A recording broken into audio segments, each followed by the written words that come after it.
Alright, so here we are, we're joining the action part way in. As you can see, we've got Vader set up with his Master's Training and Destiny, Secret Intel. We've already stuck a couple of dots and we're just cycling through and playing. Now the reason I want to talk about this squad is there's actually a lot of players out there that might have BB-8 but not have Jedi Training Rey.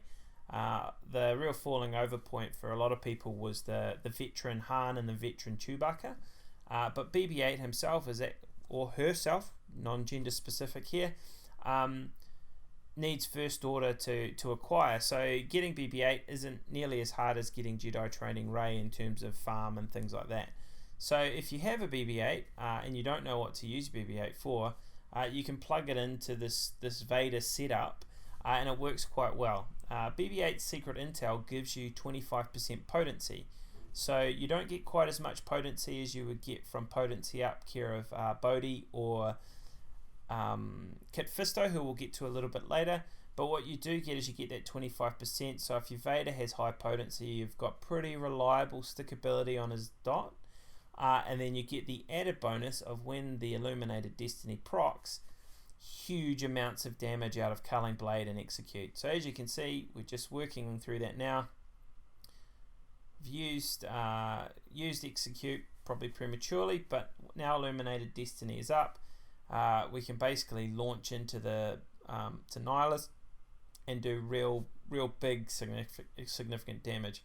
So in the background, we've constantly got the dots ticking over for 0.01% per dot. And then you're using BB-8 to basically accelerate turn meter, drive through and give off the Illuminated Destiny as often as you can. And the great thing with the Secret Intel buff is that it essentially, for lack of a better word, it spreads a little bit like a virus. So every time you use a special ability, your other heroes are picking it up. So BB-8 is just using the Secret Intel to cycle turn meter and bring down the cooldown on Illuminated Destiny, but the real thing that you get from this is the Illuminated Destiny doing that huge damage every time it's let off. So goes a long way, counts for a lot. As you can see, you really want to get your protection states up to avoid that annihilate.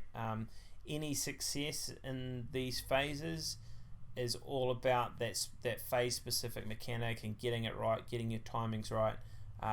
It may mean you might have to restart and replay the encounter a few times over to get your RNG set up and your timings right.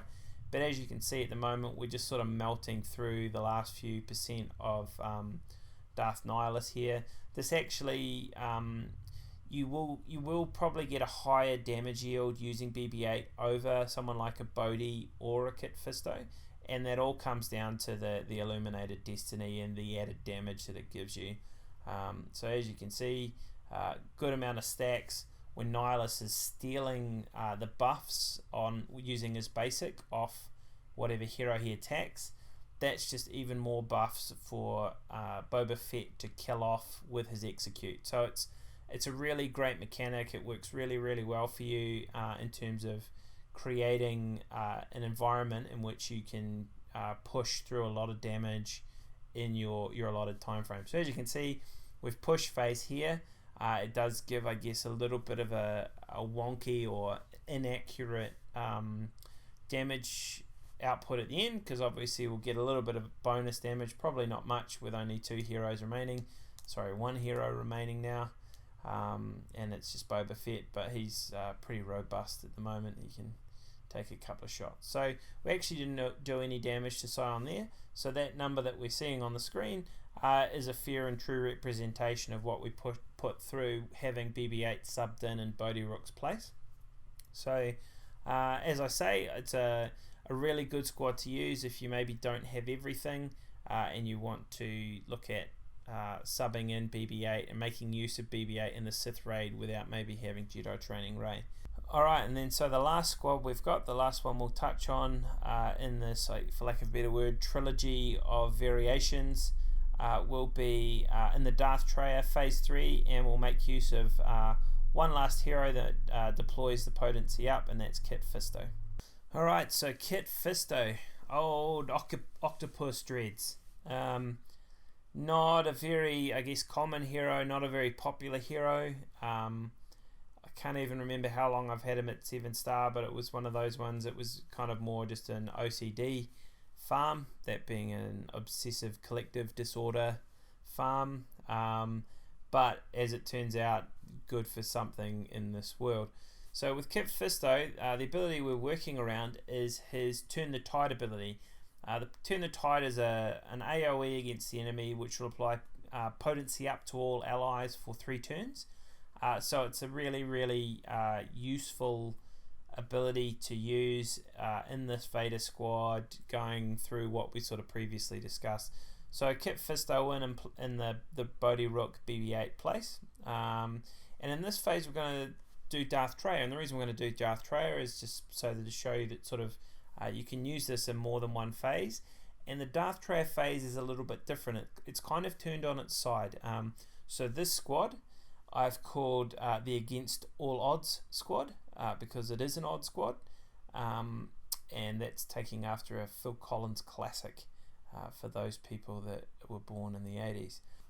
So the Against All Odds squad works a little bit different in that what you actually want to focus on is applying your damage over time effects when Traya is toppled. There's a couple of reasons for this, but the primary reason is that her tenacity drops to 0 when she's toppled, as far as I can tell.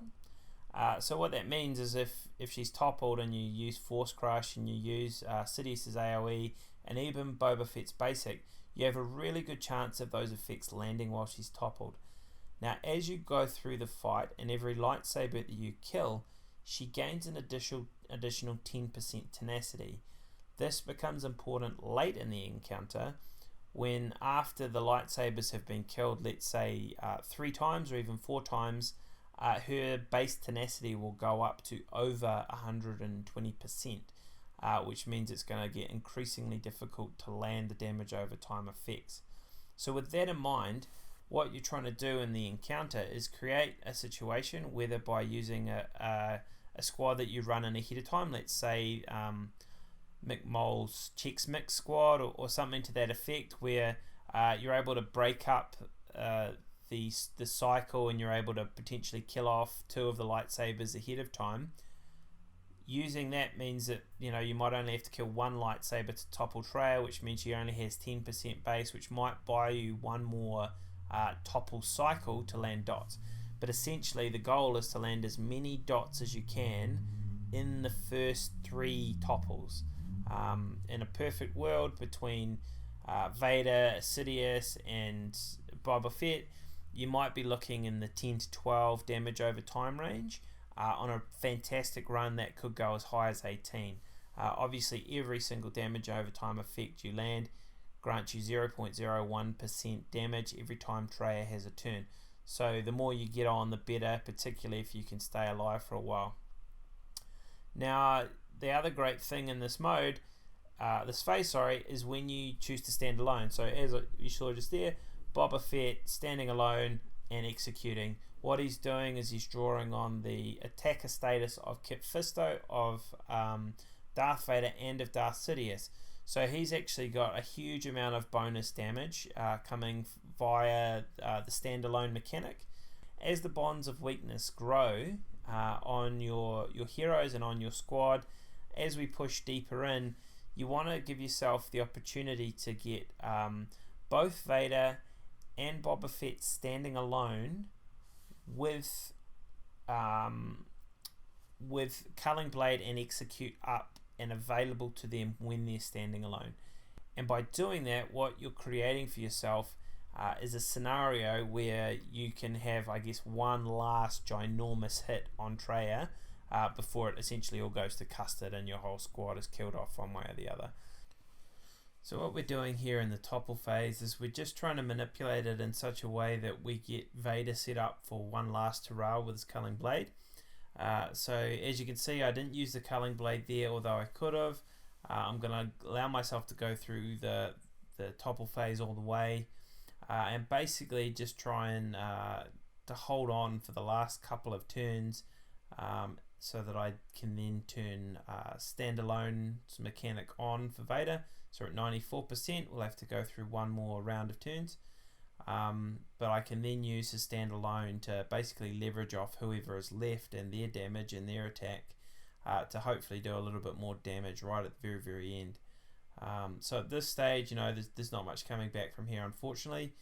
Here we go, we can stand alone, and we can drop the hammer one last time. So we take 0.15% off with that. You know, well spent, definitely well worth it holding on. Here we go. I mean, at this point, there's no hope. You know, we're just going for as much damage as we can. You can see too many lightsabers have died, so Sidious's attacks are resisting. So at this point, it's winding down. We're just essentially waiting for Traya to overpower us and eventually kill us. But as you can see, it works. Phase 3, as I said, functions a bit differently. You really wanted to get those dots in when she's toppled, as opposed to you know, outside of attacks and things. But there you can see our damage output, 3.1 million. Nothing to be ashamed of there. And you know, just another way that you can sort of use Vader, Boba Fett, and Sidious to your advantage. One hero I haven't mentioned, one that I don't have at 7 stars, is the Sith Marauder. So if any of you out there happen to have a Sith Marauder and want to make a video and share it with me, I'd be really interested to see how the Sith Marauder goes. Sith Marauder's special ability does provide potency up to allies, and because he's a Sith, there's potential for really good synergy with the Vader Lead. But that's the second video, so we've sort of covered the 3 squads and the basic methodology behind it. You can sort of plug and play all kinds of other heroes around them, much like the heroic AAT. But hopefully, for those of you that may be looking for a cheap or a ready-made squad that you can start to use in the raid, this gives you something to work with. Thanks again for watching, and if you like this video, send me a thumbs up, and we'll see you next time.